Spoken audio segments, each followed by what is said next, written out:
किसी दूर दराज पहाड़ी इलाके में एक गांव था, गौरी गांव।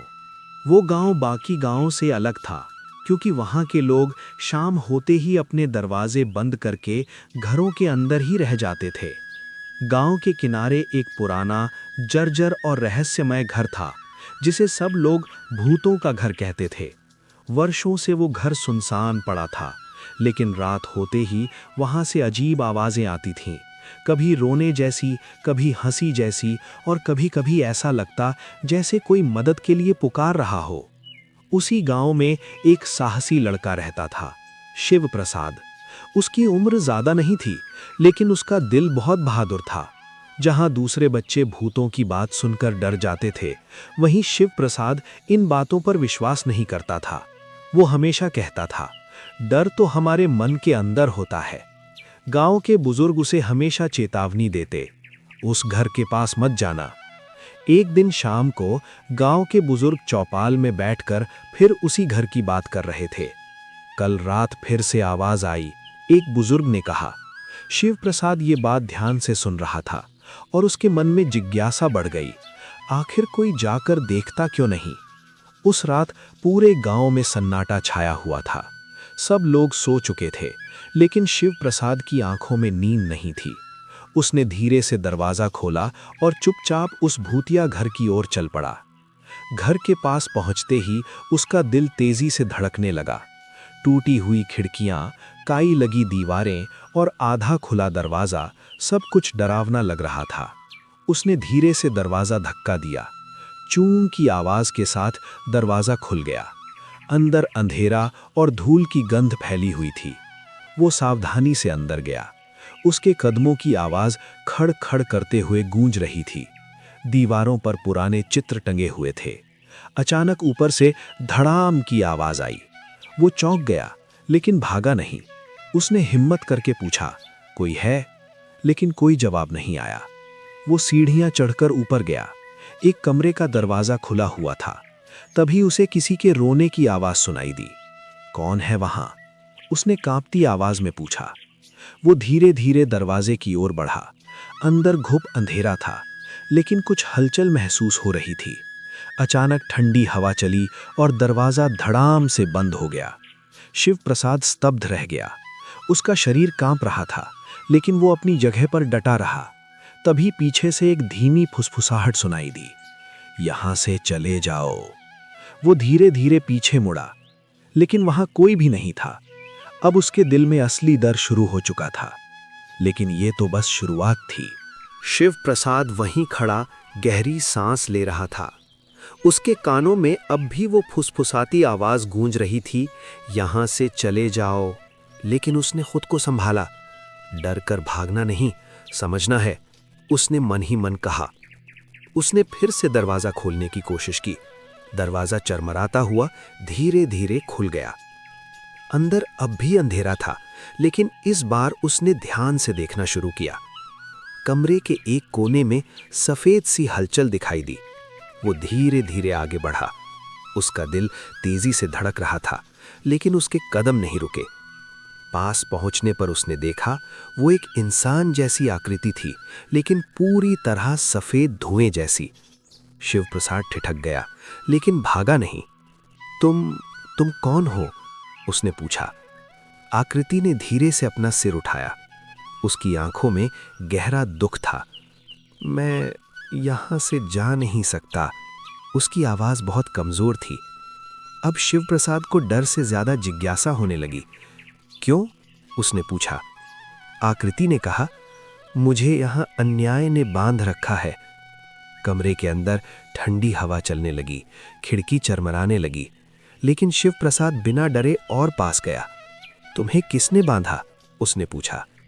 कुछ देर बाद आकृति बोली, बहुत साल पहले यहां एक लालची आदमी रहता था। मैं उसका नौकर था। उसने मुझ पर झूठा आरोप लगाकर मुझे इसी कमरे में बंद कर दिया और मार डाला।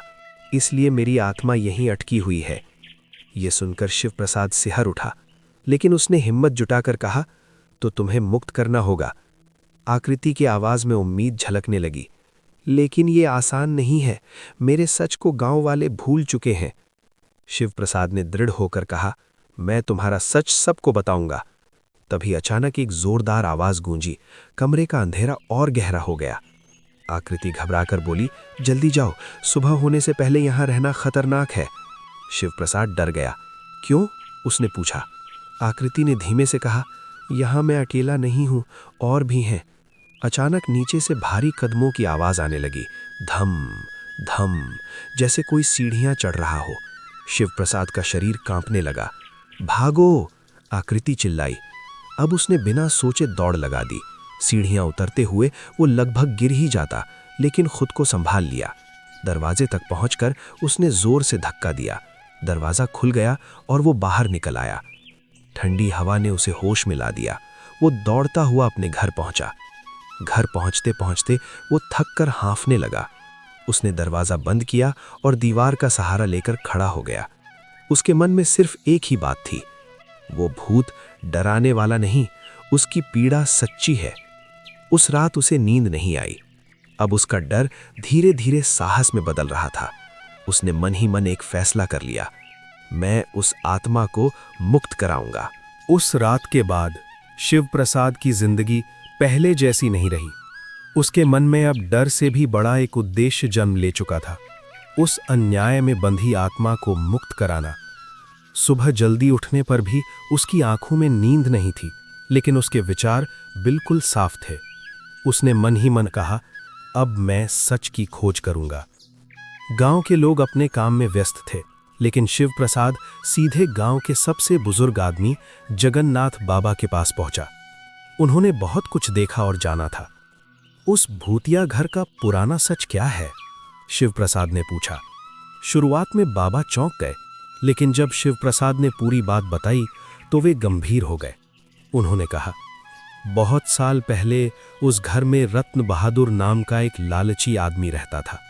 उसके घर में काम करने वाले एक ईमानदार युवक हरिकृष्ण पर उसने सोना चोरी करने का झूठा आरोप लगाया। किसी ने उसकी बात नहीं सुनी। उसे उसी कमरे में बंद करके यातनाएं दी गईं और आखिरकार उसकी वहीं मौत हो गई। बाद में पता चला सोना तो किसी और ने चुराया था। अब सब कुछ साफ हो चुका था।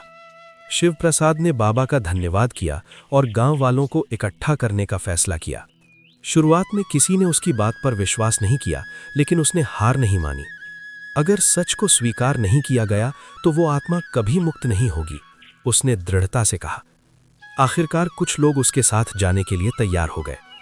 शाम होते ही वे सब उस भूतिया घर की ओर बढ़े। दरवाजा खोलते ही फिर वही ठंडी हवा चली। सब डर गए, लेकिन शिव प्रसाद आगे बढ़ा। डरने की जरूरत नहीं है, उसने कहा। ऊपरी कमरे में पहुंचते ही वो आकृति फिर से दिखाई दी। इस बार सब ने उसे देखा। कुछ लोग पीछे हट गए, लेकिन शिव प्रसाद वहीं डटा रहा। हम तुम्हारा सच सुनने आए हैं, उसने कहा। उसने गांव वालों को हरिकृष्ण के साथ हुए अन्याय की पूरी कहानी सुनाई। जगन्नाथ बाबा ने भी उसकी पुष्टि की। अब सभी चुप हो गए। उन्हें अपनी गलती का एहसास हुआ। एक आदमी आगे बढ़ा और बोला, हमसे गलती हुई, हमें माफ कर दो। सबने हाथ जोड़कर क्षमा मांगी। उसी क्षण कमरे का माहौल बदल गया। हवा शांत हो गई। आकृति का चेहरा भी शांत हो गया। धन्यवाद। उसकी आवाज हल्की और सुकून भरी थी। धीरे धीरे एक उजाला फैलने लगा और उसी उजाले में वो आकृति विलीन हो गई। कमरा पूरी तरह शांत हो गया। गांव वाले हैरान रह गए। आत्मा मुक्त हो गई, किसी ने धीमे से कहा। शिव प्रसाद के चेहरे पर संतोष था। उसने समझ लिया, साहस का मतलब डर को हराना नहीं, बल्कि सच के साथ खड़ा होना है। उसके बाद उस घर को फिर से रहने लायक बनाया गया। गांव में अब डर नहीं, बल्कि साहस की बातें होने लगी। शिव प्रसाद की कहानी दूर दूर तक फैल गई। एक ऐसे लड़के की कहानी जिसने सच के लिए अपने डर को हरा दिया।